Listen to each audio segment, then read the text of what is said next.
Hello, everybody. Welcome to this week's edition of Inside the Trojans Huddle, brought to you by WeAreSC.com. We have three of the four usual crew. Greg is taking a much-deserved vacation. Maybe he'll pop in, maybe he won't. Honestly, don't know. After last week with Schrader just kind of walking into Culkin's room, I don't know what to expect. But we'll have the three of us. I'm pretty sure of that.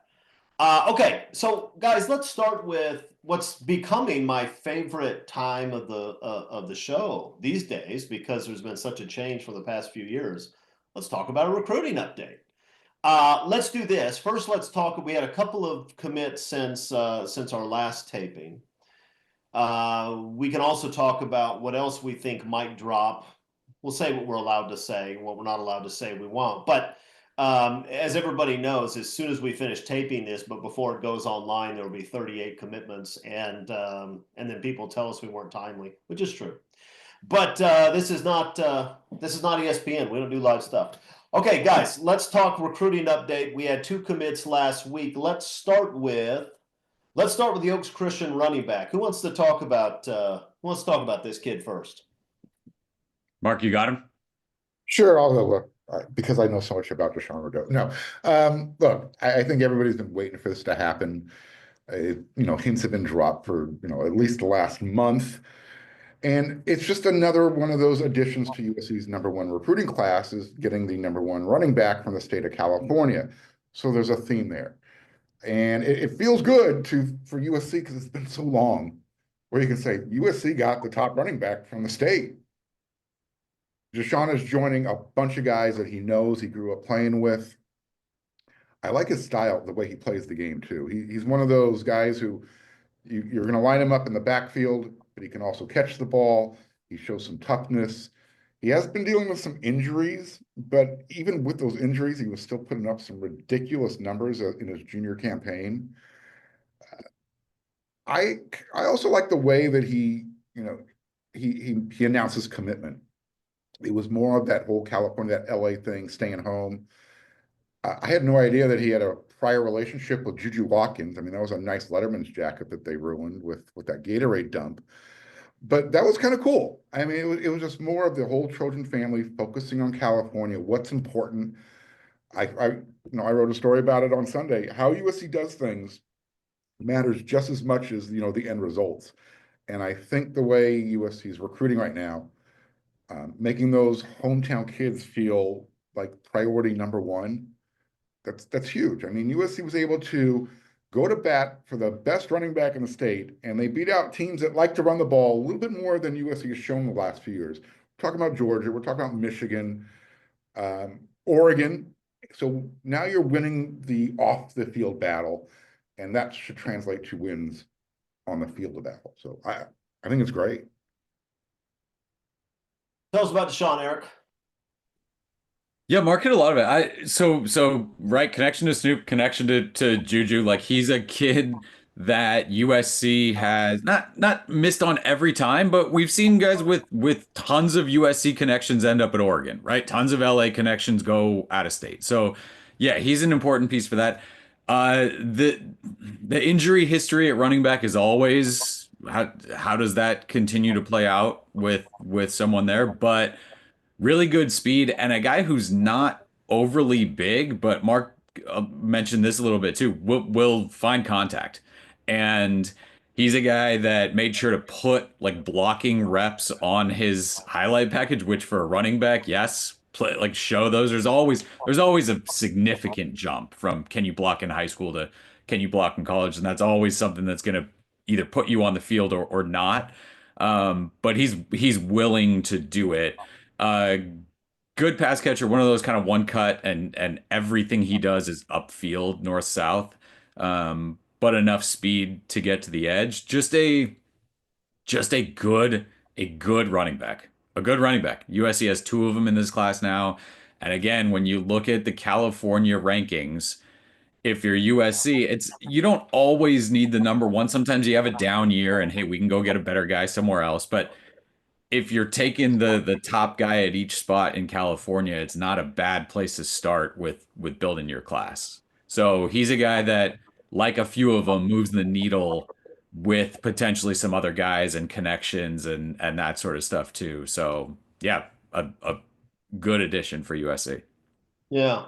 Yeah, I like the kid also. I think as Eric pointed out, he's not huge. This is, I mean, I think he's listed at 5'10" or so. Maybe he is. He's probably a guy who in a couple of years is going to play around 200 pounds. He's not Ricky Bell. He's not going to run through people. He's not Earl Campbell, but he is physical. And Eric's right. It caught my eye too that he's including blocks and some defensive plays in his highlight reel, and he's not afraid to mix it up a little bit, which is what you want from a guy who isn't huge. You want to make sure that he has a toughness to run between the tackles. I think he does. He has some nice 100-meter times, which tell you that if he stays healthy, he's probably going to have the ability to go the distance. He's not Reggie Bush in terms of his explosiveness. I don't think it's fair to expect that. Maybe closer to Joe McKnight, who was a guy who also had the ability to make plays in space and good speed, but not Reggie type speed.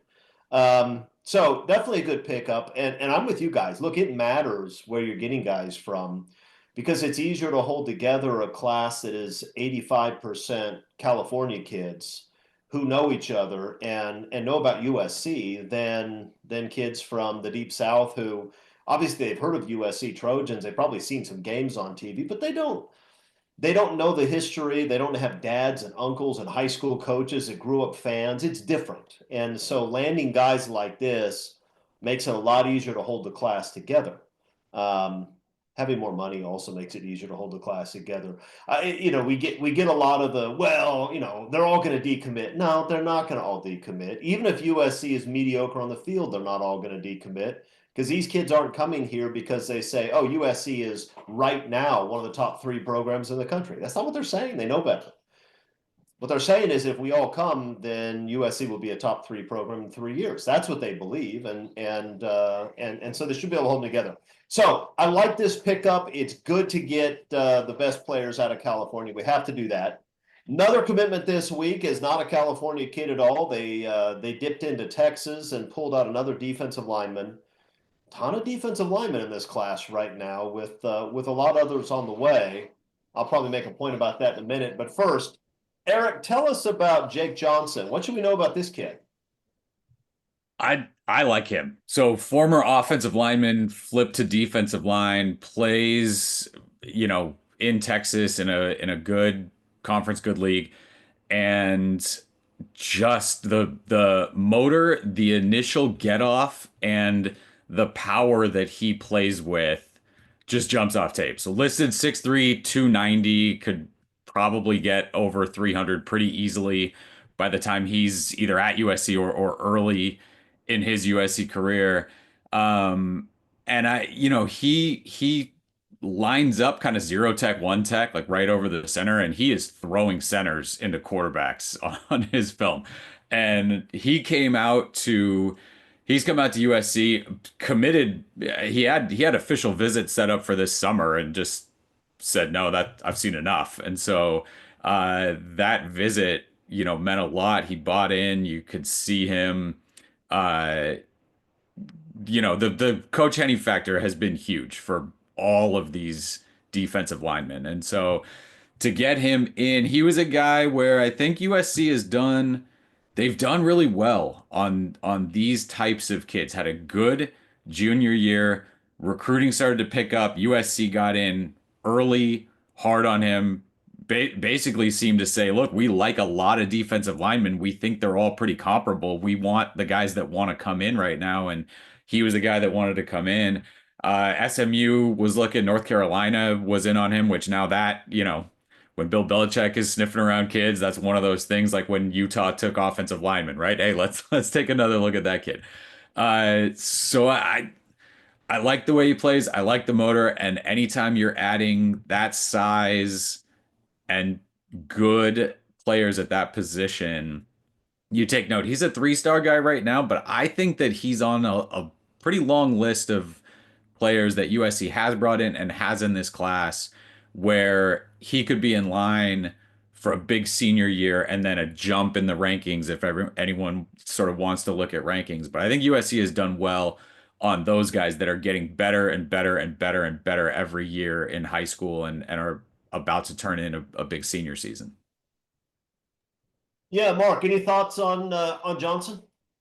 Yeah, no, I think I've covered all the bullet points that need to be touched upon. Look, couple advantages. He came over from the offensive line, so he understands that side of the ball. You know what tendencies offensive linemen like to use when they're going into pass protection, run blocking. You know, you could read things the way they line up, stuff like that. You know, Eric talked about his motor and you know how he bull rushes. It's when you watch him, I think someone used the term he's got really heavy hands. So once he hits you, it's like kind of like having an anvil hit you in the chest, and it's hard to control your body when you've got that type of weight being pressed on you. That's where he needs to improve. Right now, you watch his tape and you say, all right, well, you know, he can bull rush, he can overpower you, but what else can he do? So he's still learning to play on that side of the ball. So you know, we'll see what happens his senior year. Then you get to USC and you got guys like Eric Henderson and Sean Nua who get to help out a little bit and refine that technique. I'm never going to be opposed to having, you know, someone arrive at USC that plays defensive line that already weighs 300 pounds. I'd be surprised if he doesn't weigh more than that by the time he gets to USC. And then you get Benny Wiley, who kind of just gets to shape everything. Yeah, USC they're stacking up the bodies where they need them. And especially, you know, interior guys, whether he can slide outside or not, you know, playing that, you know, like we call it the strong defensive end type of position. We'll find out. But anytime you can never have too many interior defensive linemen, but he fits that versatility category that Danton Lynn likes with his guys in that room across the board. Yeah, you guys both mentioned his hands. He does. He has violent hands, which is hugely important for defensive linemen. You ask the guys who played with Mike Patterson or coached him, what made him so special was his hands. And, you know, he was a little fat guy, but he had unbelievable hands. It's pretty good quickness for a little fat guy. I think, here's the thing. Fans look at it and say, oh, another 3-star. He may or may not finish as a 3-star. I don't know. But USC isn't reaching with this kid. USC already has a big defensive line class. They have a bunch of others who are very interested in playing for Eric Henderson and are making visits over the next couple of months. If USC's taking Jake Johnson right now, it's because they think he's going to be a really good football player. They're not desperate for defensive line recruits. So ultimately, whether he finishes as a 4-star or not is sort of irrelevant, because as between Eric Henderson and whoever the recruiting analysts are who are putting this list together, it's not difficult for me to figure out whose eyes I'm more likely to trust. And I think he's probably going to be an interior guy. I think that, you know, if he's 290 now, and I don't know if that weight's true, but he looks pretty thick. If he's 290 now, he's going to play at 320. And I think what you see from Danton Lynn is that he wants to have some big, well over 300-pound guys in the middle who you just can't move. Like, that's really important to his defense. If you can control the A gaps, that takes a lot away from the running game. You put fast guys behind a defensive line that can control the A gaps and make people run east-west, you're in a good spot. I think that's probably what his defense is designed to do. Guys, we say this every week, because every week there are guys who we expect are about to pop. Some of those I think we can comment on because there are already public predictions about them, right? We have Vlad the Impaler from Ryder Lyons High School, offensive tackle. I'm not promising he's going to commit to USC. I'll tell you, I'd be surprised if it didn't, based on the chatter out there everywhere. And if they land a kid like that, then you're looking at, yet again, another really nice tackle recruiting class. They would have had 2 in a row. Guys, what rumors are you willing and able to share about what we're expecting in the near future? Give us names if you can. If you can't give us names, just tell us what you think is going to happen between now and a week from now or 2 weeks from now. Well, yeah, you know, I was asking Eric about this before we started recording. I mean, you essentially had Folsom, one of their assistant coaches, telling everybody, USC's getting a dog this week. And unless Ryder Lyons has moved up his commitment status, I think everybody can connect the dots and say, all right, well, Vlad Dakonov is going to be a Trojan sometime this week. Maybe today, who knows, but sometime this week. And then after that, another name that keeps popping up on the radar as he might be ready to pull the trigger, another local kid, pipeline kid from Mater Dei. If USC was able to convince Sean Scott that inside linebacker is his place to be, then USC will be his place to be. I don't know how soon he wants to make that known, but that wouldn't suck. I mean, to be able to get that offensive tackle from Folsom, that gives you, you'd think gives you a little bit of an advantage to get Ryder to want to follow along. You've got Walker Lyons on the roster already. And then if you can go back into Mater Dei and take another, young man who typically ends up at Oregon and say, you know what, or you just might want to just find another state to start mining for recruits because we're shutting down the pipeline back up there. So those would be the two names that I think are coming soon. I know there's other names out there. I could list them all. Eric, I'm sure, has a couple as well. I'm sure you do. So I'll shut up now. Well, I don't know what Eric's going to do. Eric, what are you able and willing to share with us? No, Vlad's the one that seems on tap, right? And I think probably the betting favorite as the next next guy to commit. And I think right listed at 6'7", and that size that USC is adding both lines of scrimmage, but offensive line with him and look, Chase Dennis, I know he didn't move the needle for a lot of guys, offensive tackle out of Cathedral Catholic down in San Diego. He was at USC. There was a photo that he posted of him with Zach Hanson, and I have never seen anybody, adult, kid, whatever, make Zach Hanson look like a regular human being. This kid's bigger. He's bigger. So like again, and the movement, right? It's not like you see some of these like 6 foot or 7'10" basketball players where it's like it's horrible to watch them try to drag themselves up and down the court.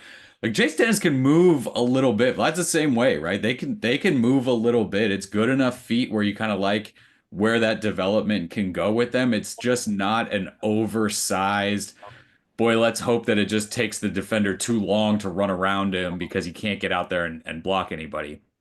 So I think there's enough there to work with both of those guys. But you have him and that those two and John Fafita. Again, it's some developmental-ish type guys, but on the offensive line, it's hard to just bring in 5 guys that all want to start right now or all think that they should be starting right now. You need to bring them along and be able to kind of work them in to the system and get them moving. You need, right, Cody Green at the top. Like you gotta have the cherry, you gotta have those 5-star athletes, I think that you're bringing in too. But it's also, especially when a class is this big, and they've said, right, Chad said from the beginning, we're bringing in a ton of guys.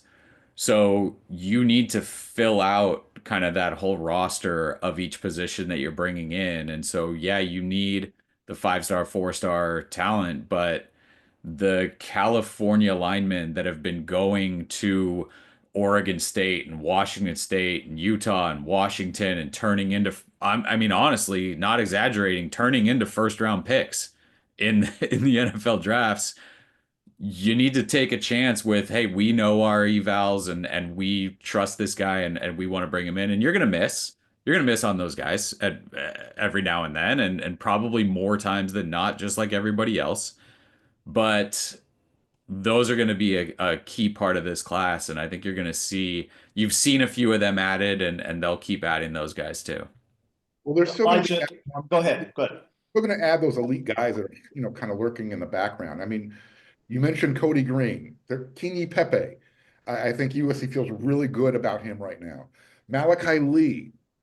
So again, there's offensive tackles out there that USC is just like, all right, well, when you're ready, let us know, and we'll make a big hullabaloo about it.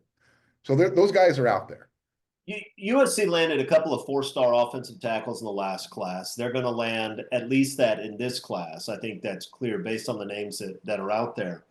But Eric's right about something else, which we should always celebrate when he is, I think. And Elijah Vicona is another guy whose name I would add to that list. You're talking about if you bring in over the course of two classes, 4, 5, 6 guys that are all 6'6", 6'7", 350 pounds and can move a little bit, the hope is that with some development, a couple of those guys are going to really turn out to be players. And if some of them don't turn out to be players, they will probably voluntarily go somewhere else where they can get more playing time. That's the way the process works, and that's what they should be doing. I know Eric has some stats handy about just the absolute dearth of offensive line recruiting in the 4 years before Lincoln Riley arrived, and in his first year where he had almost no time to recruit anybody. You had 5 classes where you had what, Eric? You had a handful of bodies, and only 1 or 2 actually turned out. I mean, you basically got 2 linemen over 5 years, right? 2.5, maybe 3 if you want to push it. But Justin Dietich in the 2018 class, Jonah Monheim in the 2020 class. You saw some of Mason Murphy, right? He gave you some snaps, and I know people were upset about him at right tackle when he played right guard. I think he was serviceable, but you're not going to get his whole career here at USC. And then you had some snaps from guys in there, but 5 years where you can really, really point to Jonah Monheim as a guy that gave you a ton of snaps at a ton of different places. And then Justin Dietich, who played well. I think his last year at center was underwhelming for what you anticipated, but gave you some snaps. But again, you're talking about 2, maybe you can stretch it to 3 guys over 5 recruiting classes, which is just devastating to a program, to an offense, to all of it. I know there's a transfer portal, but again, we've talked a lot about that's not how you build an offensive line. You can bring in a wide receiver and get some snaps. I mean, we saw if you have a Caleb Williams in the portal, and everyone's won with transfer portal quarterbacks at this point. But that offensive line is that spot where those guys have got to be grown up together through the program, and USC just has not been able to do that, and that base was not laid when Lincoln Riley got here. You have to have enough bodies that you can miss on people. I mean, that's the thing. Clay Helton, son of an O-line coach, would bring in 1 or 2 offensive linemen some of those years. And even if you hit on all your recruits, that's not enough bodies. But if you miss on anybody, you're screwed. And I don't make excuses, or I try not to make excuses for Lincoln Riley. I think he's made some mistakes in his first few years that have hurt him. But one of the things you have to concede is that the offensive line room, when he showed up, had a pretty good group his first year, the guys that have been around for a while, and behind that you had almost nothing. You can't win in major college football when you only have a couple of serviceable offensive linemen, and you can't replace some of the transfer portal. It's very difficult. And offensive linemen are tough to project anyway, because other than quarterback, these are the smartest guys on the team. These are the guys that have to know the most and make decisions quickly and work together with the people around them. You can show me a wide receiver on tape, and I'll tell you that guy's going to be a good college player, right? It's not hard to figure that out. Offensive linemen, there are few and far between where you say, yeah, that guy's going to be a star. But then you got a lot of just big guys who, are they going to be smart enough? Are they going to work hard enough? Are they going to be mean enough? Are they going to be good teammates enough? You don't always know. You have to bring in bodies. So anytime they're bringing in these big kids who have decent feet, some of them are going to pan out, but you have to have enough bodies that when the guys who don't pan out drop from the program, you're still okay. So this is something that the current USC coaching staff seems to understand, and the past regime did not. Okay, so that's recruiting. Let's talk about spring updates, guys. Obviously, there's only so much we know because we can't actually watch the practices. But you guys hear rumors. We get statements from the coaches. What's going on? What is it that we should know? about spring practices 2 weeks in?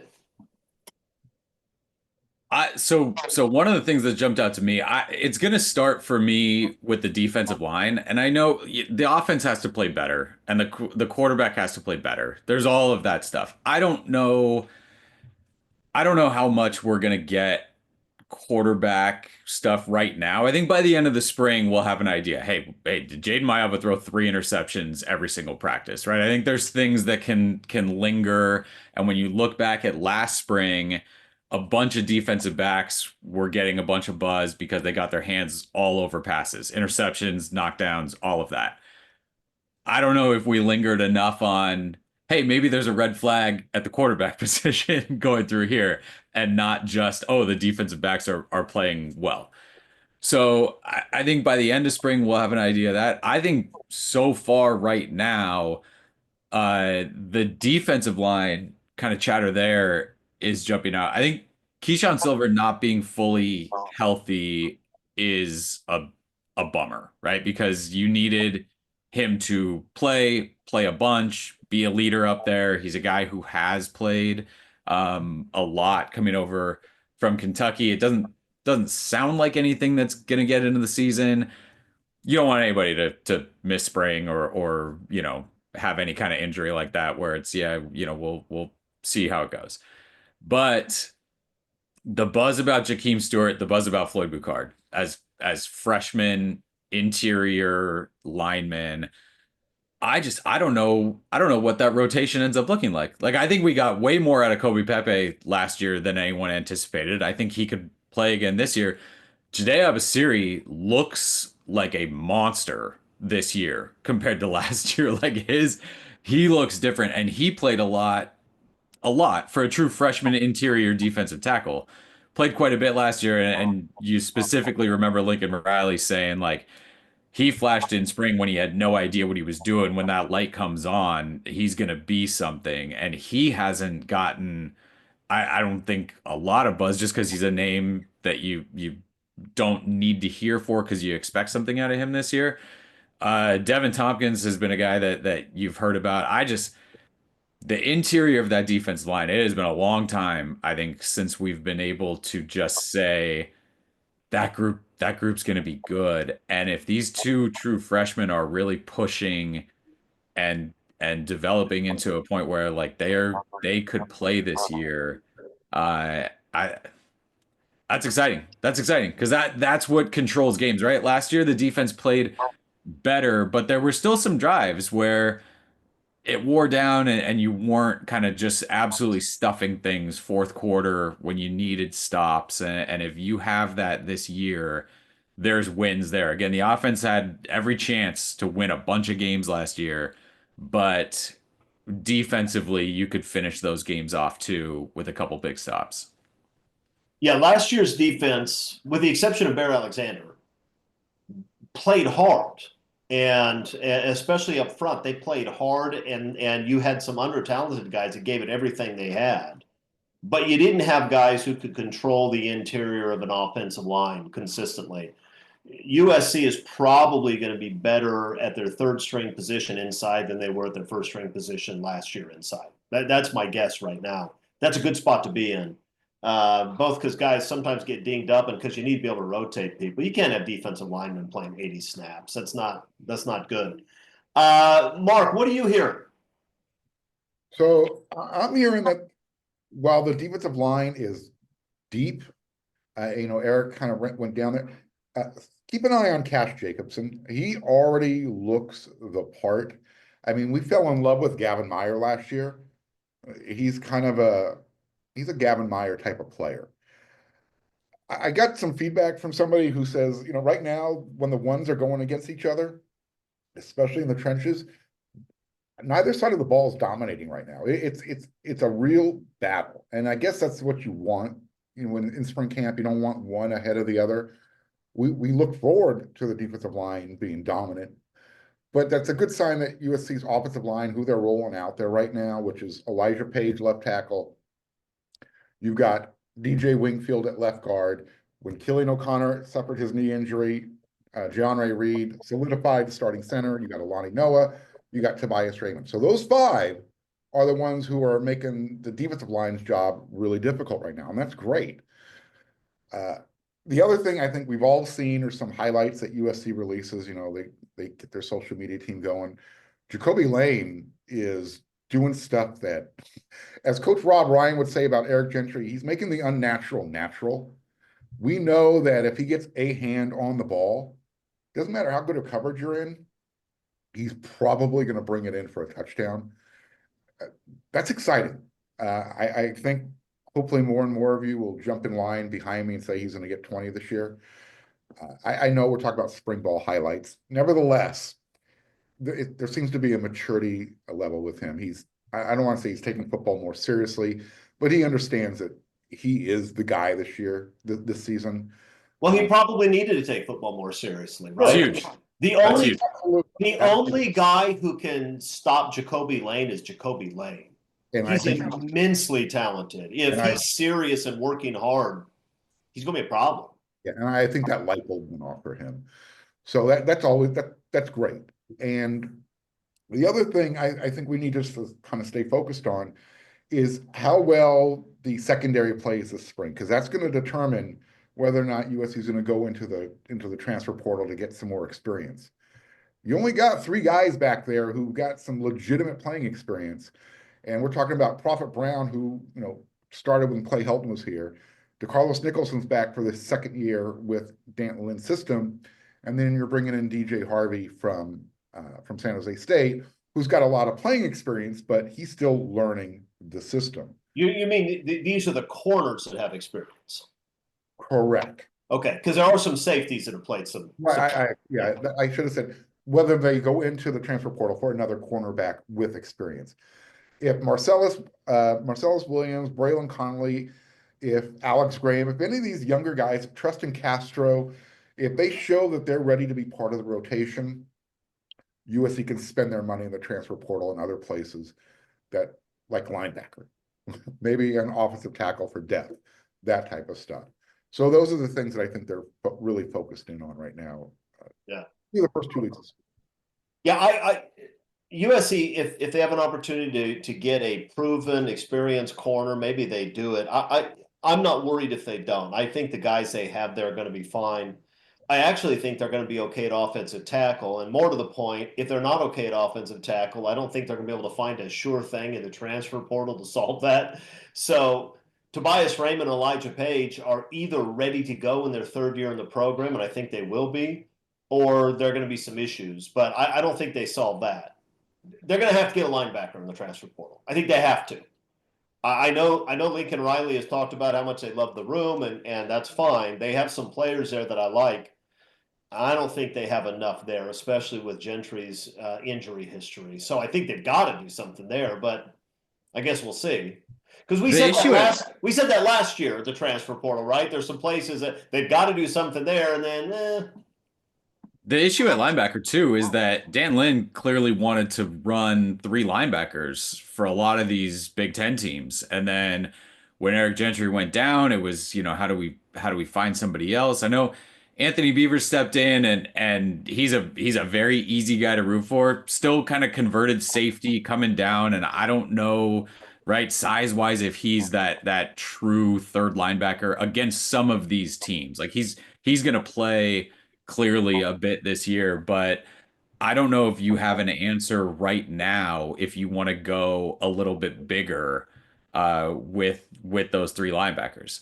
So that becomes interesting. The Jacoby Lane thing is huge. I think we all liked, right, the talent at receiver last year. Yeah, hey, they're talented all over the place. You could throw it to any guy.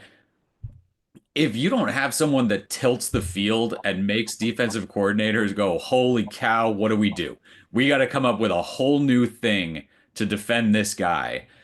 Then you're not doing enough for yourself, I think, offensively. I think you need that guy. I think Jacoby Lane has to be that guy. And there were too many games last year where he would run 40 routes and catch 2 balls, right? There were too much of that. He finished the season on an unbelievable hot streak.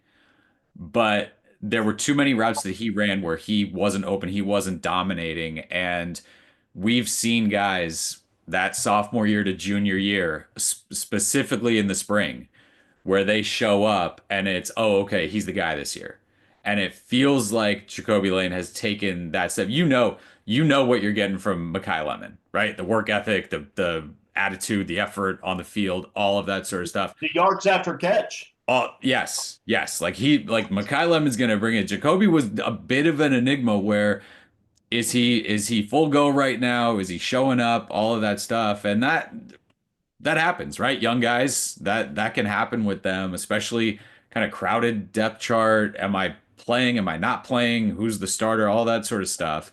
But if he shows up and acts like the guy this year, the talent is there, and that's going to be a problem, I think, for opposing defenses that can't just say we'll just stick one guy on all their receivers because nobody terrifies us in the way that they play. Here's how you know Jacoby has passed the eyeball test, not just for USC fans. I'm starting to get feedback from fans of Ohio State, fans of Oregon going, he's really good. I mean, he's going to be a problem type of guy. So when you start getting that type of national recognition, I think that's going to even lend more into Jacoby's game this year. That he's just going to keep building that confidence. I'm hoping he's taking it personal that, everyone says Jeremiah Smith is the best wide receiver in the Big Ten. I want Jacoby to take on that mantle. Jeremiah Smith is the best wide receiver in the Big Ten, but you can be the number 2 receiver in the Big Ten and be really, really good. And if I settle, Chris. look, if Jacoby is serious, working hard, and actually developing his craft, then USC has a very, very good 1-2 punch at wide receiver, right? Very good. And they have enough speed in the younger ranks that you should find somebody who can help stretch the field. I don't know who that's going to be. I don't know if it's Tanook Hines, who just ran an eye-popping 100-meter time. I don't know if it's real. I don't know if the wind was blowing at 87 miles per hour. There was no, they didn't take wind for it. They didn't record the wind. But okay, it's like the fastest race in human history or something between what everybody did. It had to have been the fastest high school race in forever. I mean, all those times get you like in the NCAA final for the 100 meters. They're all flying. So that tells me that the numbers are probably exaggerated, but it also tells me that kid can really, really run. Because if you're running 10-1, even with a wind, you can fly. And so and USC recruited some speed in that class in addition to Hines. So I think they'll probably be able to find somebody who can help stretch the field deep. But that 1-2 punch, if Jacoby is serious, that's going to be a problem. I was looking back through my messages that I got. DJ Jordan, Xavier, he might be that stretch the field guy this year. He really looks the part right now. He just looks so much more comfortable out there playing with the guys. Yeah. And when I say he looks comfortable, just watching him during warmups, working with the jugs machine, kickoff, punt returns, just the way he's moving, the way he's catching the ball, it doesn't look like it's a chore anymore. He's just now allowing his natural athleticism to shine through. He's gotten a little bit thicker. He's got that speed. He can stretch the field. Those are your top 3 wide receivers right now. I mean, Prince John's in there too, right? And again, the first time he walked out to the field, all I could see was Tyler Vaughn's. Just like facially, the way he carried himself, all of that sort of stuff. The more you see him, just how thick he is, how big he is. Again, USC's wide receivers last year, you look on the outside, look at all that size. None of them just pushed corners around, right? None of them won every single physical battle for every single 50-50 ball. It didn't happen. They got stuff batted away from them. They got stuff taken away from them. They got pushed off the spot. They were adjusting weirdly to balls thrown downfield. If he can be that guy, right? If he can go out and push guys around, get great body position, and be that physical receiver, that's something that USC didn't have last year, and that can help out quarterbacks a ton when the directive at times seems to be get it out there, let those guys make a play. Like if he's a guy that can go make a play, that'll be huge for this offense too. And looks the part when he shows up. USC fans have gotten so spoiled with the run of big wide receivers we've had over the last quarter century. I mean, whether it's Drake London or Michael Pittman or Dwayne Jarrett or BMW or Keyshawn Johnson. I mean, there's a long. I'm leaving guys out, but there's a long list of 6'4", 6'5" guys where if you throw it near them, they're going to catch the ball, and there's very little you can do about it. And you're right, USC did not have that last year. At the end of the year, a little bit with Jacoby, who when he started to pull in balls to the goal line, you expected it with Deuce Robinson. You didn't have it. You certainly didn't have the ability with Zachariah Branch to go up and make contested catches. That's something they need, and if Strawn and Lane can provide that, it makes an enormous difference for a quarterback, right? I mean, it helps Carson Palmer that he can throw the ball in the area code of BMW and he's going to bring it in, right? That made a difference over and over and over again.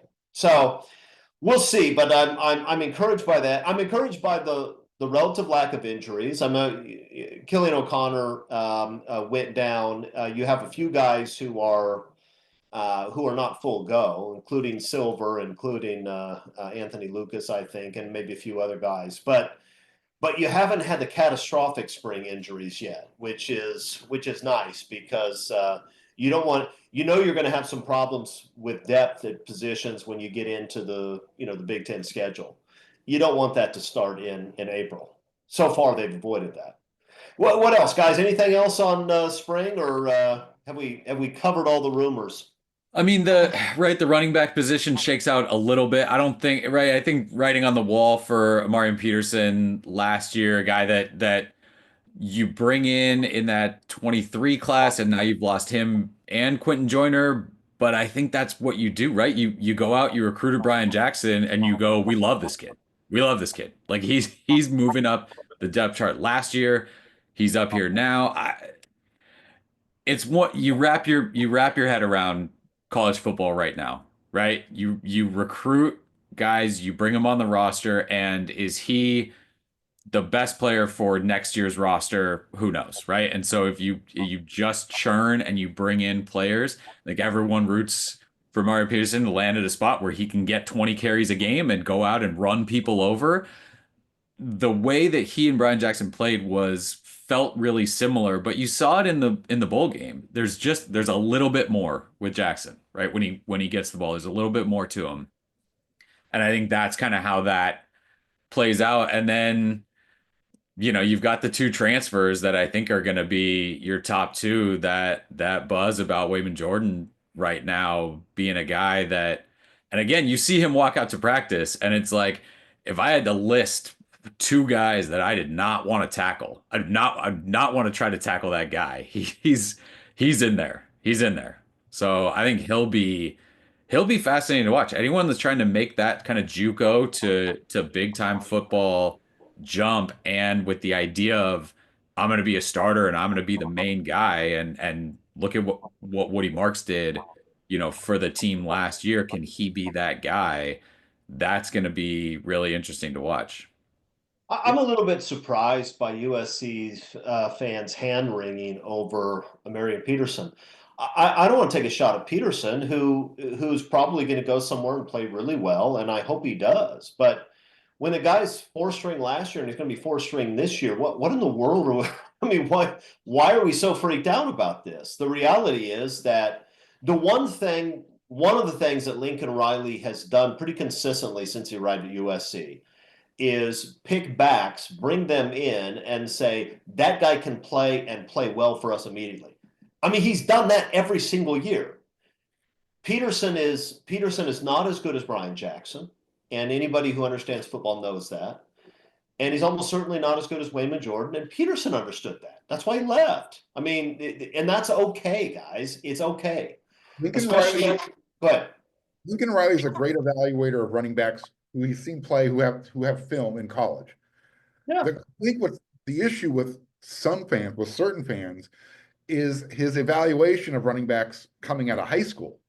Because if you're replacing everyone you recruit out of high school with a transfer every year, that's where that imbalance comes. And so you're wondering, how long is it? Well, no, you can't just shrug your shoulders, because it's been like this since he's been. I am shrugging my shoulders, and the reason I am is because those players, Chris. I mean, who evaluated players out of high school where you recruit five and you only find one that you're saying, all right, we'll keep him. Mark, I don't know that Lincoln Riley was in a position to recruit a lot of elite backs with the checkbook he had. And I don't know who the Southern California backs were who he missed on that have gone on to stardom.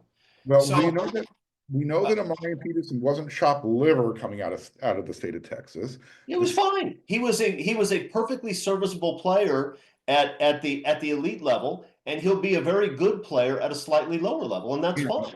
I think part of the issue is it's not that he's not, developing. It's how many times is Lincoln Riley going to recruit a high school running back and not have that player pan out? So far, we're thinking that Brian Jackson might be the guy this year. Might. Well, He's look, substituted by he William recruited Jordan. Quinn Joyner didn't flame out. He just wanted more money than he was worth. He didn't flame out. Brian Jackson's not going to flame out. I He mean, still had to work on blocking and as well as, ball security. Those were two issues with him. he thinks he's better than he is, but he's good. They made a good decision recruiting him. He's a good player and he'll be good at Tech. I'm just saying this is not a problem. And yes, if it turns out that Lincoln Riley never recruits a guy who can play at this level at running back, then I'll be concerned. Although he recruited a lot of guys at Oklahoma that were really good running backs. Brian Jackson's going to be a really good running back. Quentin Joyner, though I don't think they should have paid him what I think he was asking for, is a good running back. I think they hired, I think Dalton, the freshman this year, is going to be a good running back. I'm not worried about it. What I know is that running back is maybe the easiest position to plug and play.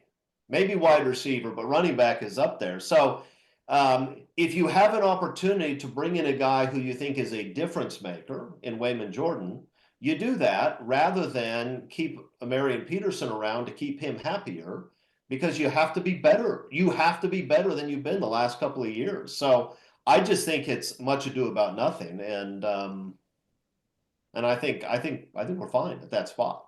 I think running back especially, you don't get points because Woody Marks has a second year and then can come back and do it, right? If the production is the production, I think that again on the offensive line, second year starter, third year starter, like those are important things when you're looking at offensive line continuity and stuff. You see in the NFL with running backs, right? Like they'll sign a practice squad guy and he'll come in and rush for 100 yards or whatever. Like that's just a spot where if you can play it, you can play it and you can fit in as a 1 year guy, as a 1 game guy and that sort of thing. So I think that's just find the best guys out there. How many years does Waymon have? I mean, because that whole thing's convoluted with the JUCOs when their clock starts. Oh, you just have as many as you want now in college. You can play for 15 years if you ask for it nicely. Yeah, we'll see. Well, I mean, that brings us to our next topic. We have this House class action settlement. There was a very lengthy hearing, testimony from people who were opposed to it. The judge hasn't decided it. The lawyer's going to go back and have some discussions. I think they're going to make some tweaks in the settlement in order to appease the court. It's almost certain to get approved, though. The judge had some comment near the end about how, looks like a pretty good settlement to me, but don't quote me on that. Well, of course, everybody quoted her on that because she said it on the record and there were people watching. That's going to get approved. When that gets approved, then you're probably in a position for the first time where you can start to work on rules that are going to make sense. Eligibility, NIL, transfer portal, which is probably the biggest problem. And you may get some movement there right until the point where the court strike that one down. And I don't know when that's going to happen. Could be immediate. It could be 2 years from now. It's probably going to happen, but I don't know when. So we may have some answers soon, but for right now, I'm just going to assume that the Wayman Jordan is going to play at USC until he goes to the NFL. He's listed as a true junior. So, back in the old days, that's three years to play too.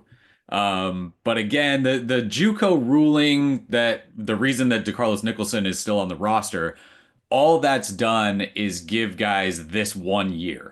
So if you still have like 2 years of eligibility left, and also you were a JUCO, they haven't yet made it so that it tacks on like 2026 eligibility if this is your if that's going to be your last year and it gives you like 27 eligibility, right? So like they'll deal with that I think as it goes. Right now they've given an extra year this fall to guys that would not have been eligible.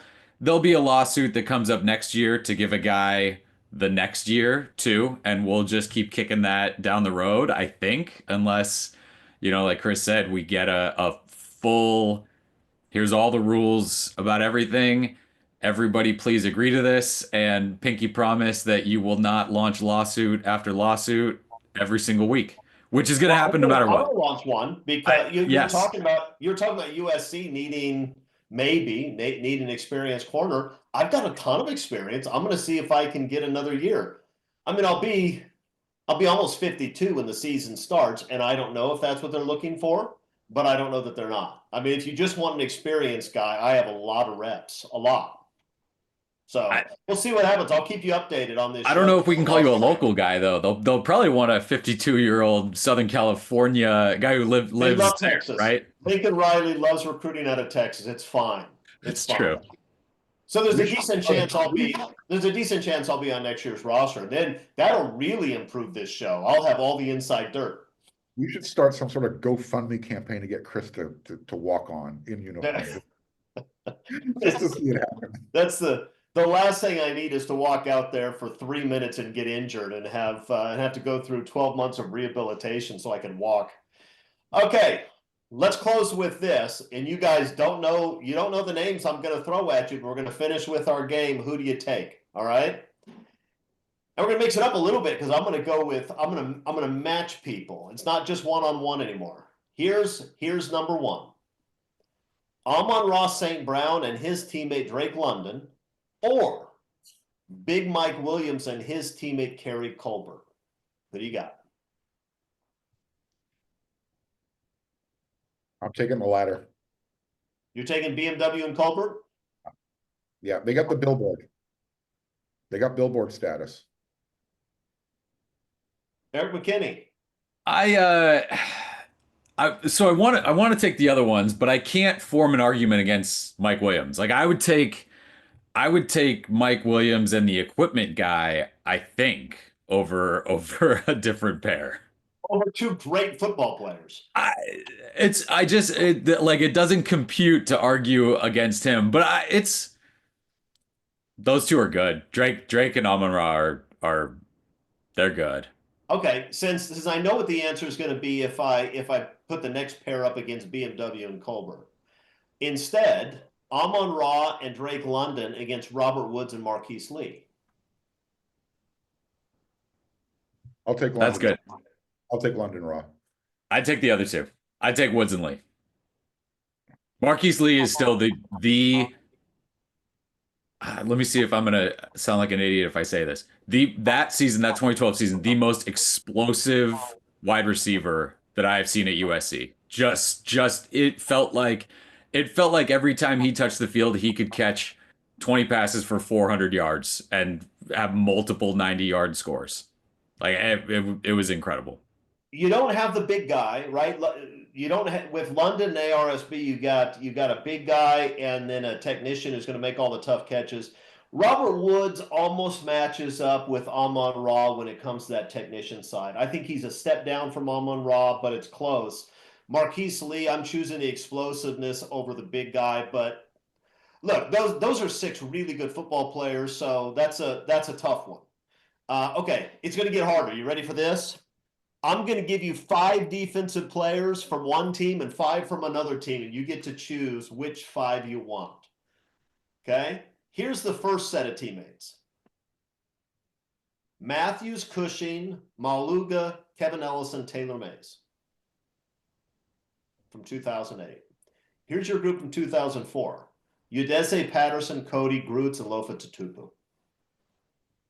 Oh, 2008. This is one not really that hard, Chris. 2008 are snot bubblers. Those are people who laid people out, laid their own players out in games. Give me that first 5 you riddled off. No, I want the defensive line.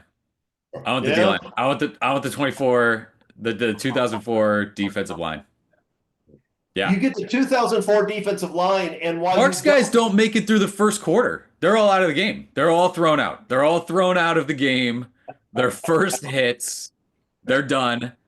I thought you were going I somewhere do. else I with walk. that. I quarterback sneak the entire rest of the game for touchdowns. I'm with you, Mark. Taylor Mays could play defensive line if he wanted to. That's how big and strong he was. The 2008 guys are hurting people. That is a vicious collection of hitters and fun to watch. 2004, you get one of the great defensive lines you'll ever see, and maybe the two smartest linebackers I've ever seen play at USC behind them. Two great defenses. I actually think that's a tough call. I gotta be honest. I think that's a tough call. If I could combine that D line from 2004 with the linebackers from 2008, yet still have Groots and Tatupu on my roster, but Here, let me settle the argument. Who was playing That's the team that you could play corner for, Chris. yes, Who was yes, the I'd be all right. defensive- I'd only give up 180 yards a game. Who was defensive line in 2008? Because I can't remember off the top of my head. All I do remember is that defense gave up less than 10 points per game on Yeah, them. you had Philly Moala, you had some big name guys that were younger and hadn't like Everson Griffin was a kid on that team. So was the Long Beach Poly defensive tackle that played so well in the NFL for all those years. But they Jarrell were Casey. yeah, they were freshmen and sophomores. They hadn't really become what they were going to become. So Kyle Moore was on that Kyle team. Moore, He yeah. was a defensive end there, but yeah, there was a lot of young guys Yeah. up front on that team. Okay, are you ready? Last one. I'm going to give you a set of coaches, and I think I know how this one's going to turn out, but I'm doing my best here, people. All right, here we go. Pete There's not a Carroll. lot of USC history to go through. I understand the struggle. Well, I mean, I'm doing it every week. Every single week, I'm just putting in the time. All right. Pete Carroll, Norm Chow, Ed O, Lane Kiffin, and Tim Davis. They were all on a staff together versus Lincoln Riley, Denton Lynn, Rob Ryan, Eric Henderson, Doug Belk. Old school. Yeah, I think it's the first group. I think it's the first group. This group wins a national championship in this college football era, and we got a conversation. I'll go that first group for now. If I cut off the first two names from each list, if I removed Pete Carroll and Lincoln Riley, is it still an easy call? I mean, Eric Henderson, I think we all picked Ed O over Eric Henderson, but also said that's because Eric Henderson hasn't had as much time to leave his mark. But Dan Lynn, Rob Ryan, Doug Belk. I mean, Norm Chow was great, obviously. Lane Kiffin has proven to be a very good coach. Tim Davis was good. I just wonder if you remove the head coaches from those two lists, I'm not sure it's that easy. And I'm not dumping on Lincoln Riley here. It's just I think Pete Carroll is one of the great college football coaches of the last 25, 30, 40 years. And Lincoln Riley's not yet, although we'll see what he does over the course of his career. But Pete Carroll was at a different level than just about every other coach. So I think it's easy if you include those guys. If you don't include those guys, I don't know.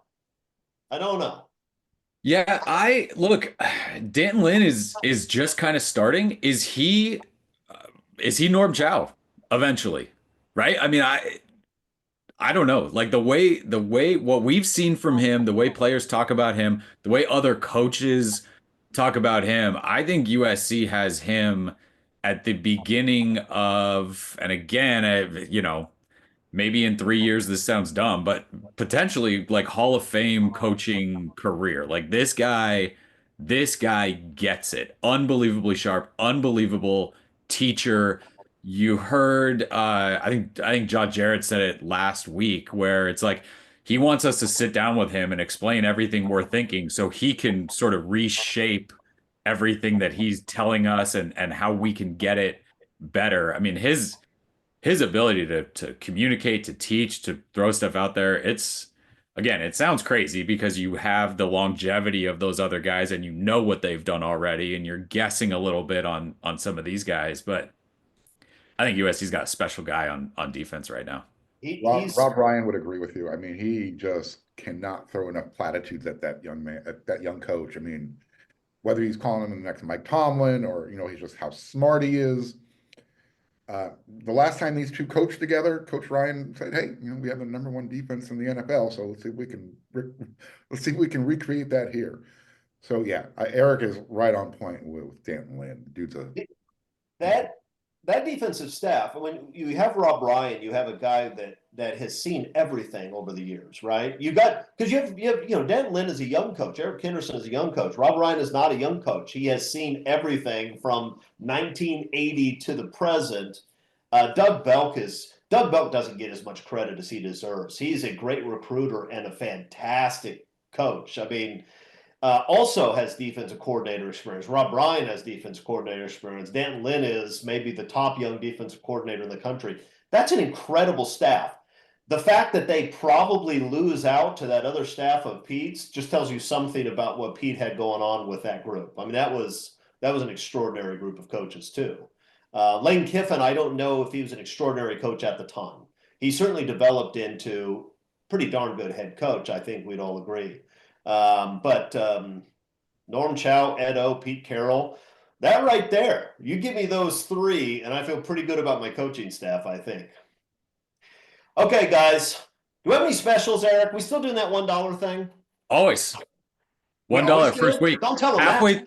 Halfway through spring ball, I think we hit this week. So get there, find out what's going on. Again, if you sign up, Chris will almost guarantee that USC will get a commitment that day. I think we're at what 2021, I think, for the class. I mean, they've doubled up, more than doubled up, like everybody. There's some recruiting powers out there that have like 3 commitments right now. This is a concerted effort to load this class up right now and bond all these guys together.